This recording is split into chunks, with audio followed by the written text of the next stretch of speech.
السلام علیکم ورحمت الله وبرکاته.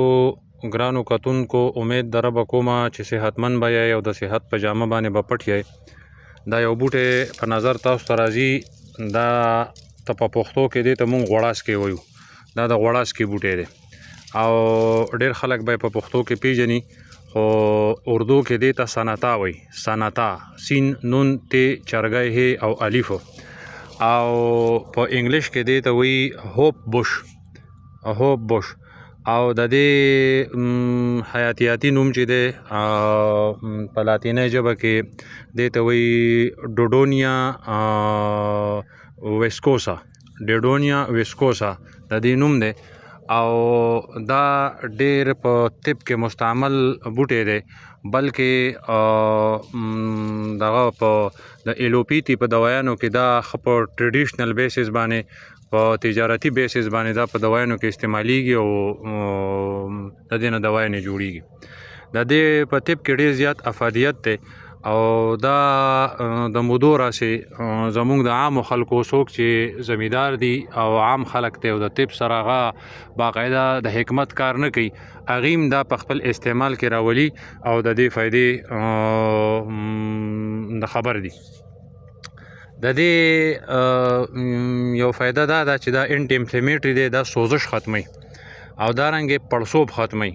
که خپه واوړي او په هغې کې موچ چې ته مونږ وایو بریښ چې ورته خلک وایي، دا هغه بریښ ختموي. او د دې درې وړو طریقه دا ده، د انفلیمیټري دپاره، د سوزش د ختمولو دپاره، د اوښتې خپې دپاره چې یا پړسېدلي په پړسوب دپاره یا پکې پړک شوي، د دې دپاره د دې دا تازه پاڼې راوشوکئ او لږې وټکئ، معمولي غوندې داسې زخمي را زخمي کړي او بیا یې په تبخي باندې لږې ګرمې کړي او هغه په هغه خپه باندې کېږدي. نو دا یو داسې یو سپلی، یو پخه غوندې جوړه شي، یو پلستر غوندې ټیپ جوړ شي.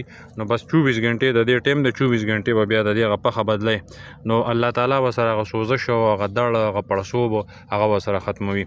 د دې تخم هم کېږي.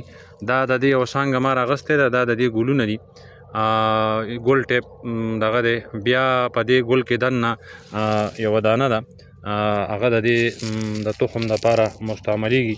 د دې تخم دی، دا توره دانه د ما په دې لاس کې چې دي، دا تورې دانې دا د دې تخم دی او دا یې تخمونه دي. دا ګل خو نه کوي، به هر حال خو د ګل په زمره کې دا راځي. دا دغسې د دې ګل په شان دا ګوچه غونې وکړي او بیا دا تخم کوي. دا د دې تخم دی. د دې تخم متعلق وایي چې دا وزن کموي. بهرحال مونږ خو په خپله په مجرباتو کې نه ده راوستی، خو د ماهرانو نه مې اوریدي دي چې دا وزن کموي. نیمه کاشوګه سهار د دې پوډر او نیمه کاشوګه ماښام دا د چربي ویلي کوي. د دې نه علاوه د دې ډېرې زیاتې فایدې دي. د دې بالکل زه تاسو ته په دې ویډیو کې ښیم، دا د دې بالکل تنکی زک سوکه ده، بالکل اخري د ټاپ.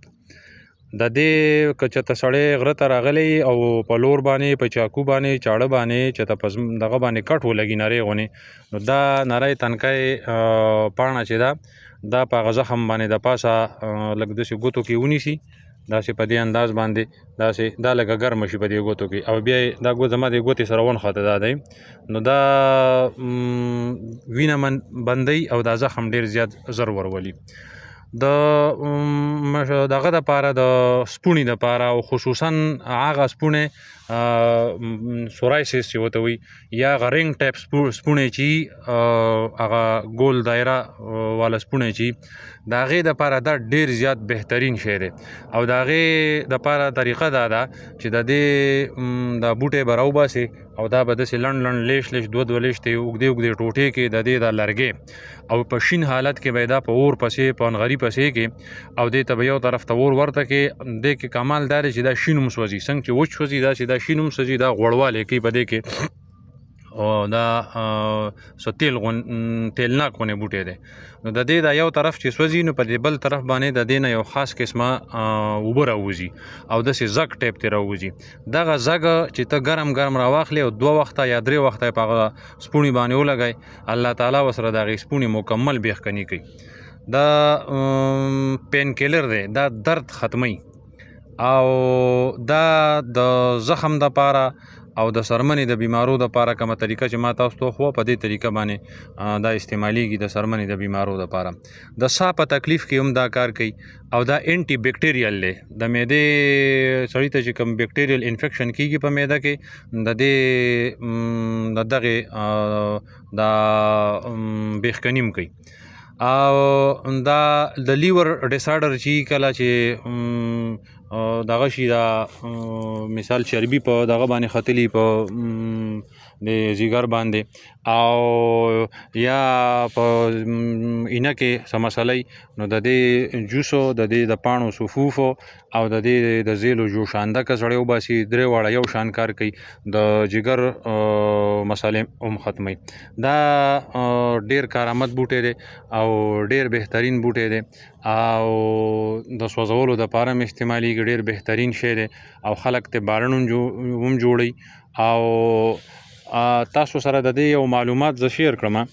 دا کوم چې تاسو ته دا بوټی ښکاري دا تخم یې چې کړی دی په دې کې میل او فیمیل ډیر په اسانه پیژندی کېږي او د هغې غټه نښه دا ده چې دا ما چې په دې لاس کې کومه څانګه نیولې ده دا ګل دی ګل کړلی او دا ګل تخم کوي دا فیمیل دی او دا بوټی چې کوم تاسو ته ښکاري دې سره څه دغه مغه نشته ګل مل نشته. نو کوم بوټی چې بار کوي دا فیمیلی او کوم بوټی چې بار نه کوي نو دا میلی. د دې د اسانه او افادیت او خواص او فایدې دا د میل او د فیمیل د دواړو یو شان دي. ډیر کارآمد بوټی دی، ډیر بهترین بوټی دی، هر ځای میلاویږي او په هر ځای کې یي. او کمالات پکې دا دي چې سوکړی ته ټینګ بوټی دی، سدابهار بوټی دی، د کال 12 میاشتې دی شینی او دته د باران داسې ډیر ضرورت نه وي، که اوبه نه وي نو دی هم خپل هغه دغه شینوالی د ده برقراري. نو دا څه مختصر معلوماتو تاسو سره مې شیر کړو او ویډیو هم که خوښه شوي نو چینل د سره سبسکرایب کړئ او د شیر او د لایک بټن مه هېروئ. ډیره مننه. الله پاک هم ښاد او آباد ساته.